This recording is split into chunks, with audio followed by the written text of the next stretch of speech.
super fulfilled in so life. humble and Yeah. just kind and generous. And anyway, I got up from the meal and I went discreetly out like I was going to the bathroom, and I paid for the meal, and it wasn't cheap.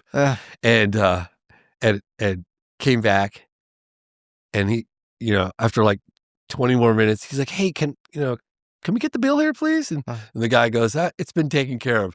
And Joe looks over at me, and I got the impression like nobody does that. Anyway, Oh, that's but I gave him sweet. the T-shirt, Yeah.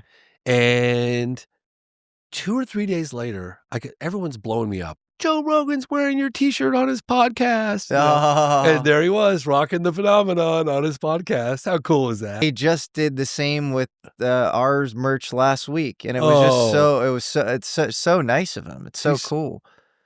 He has helped so many people. He's created so many careers. I'll give you an example. Oh God, I love that guy. And I was like, and he goes, "Let me tell you, man, I was really down on my luck, and things weren't going well, and I was just really struggling." And he goes, I was on to take Joe to some place, and I got the address wrong, and I got him lost, and 15 minutes longer than it should have been, and I felt terrible. He was, Joe Rogan's such an important guy, and he's got all this stuff going on, and man, I felt terrible. And Joe's like, "Hey man, wait here."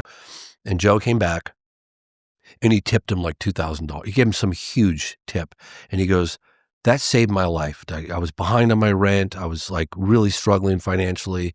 He goes, "Joe did that for me, and I'm a random stranger, like that screwed up his ride." And I heard that's wild. Yeah, and I heard that from just about everybody that I encountered in the Austin area about how Joe would do a random act of kindness and generosity, help people.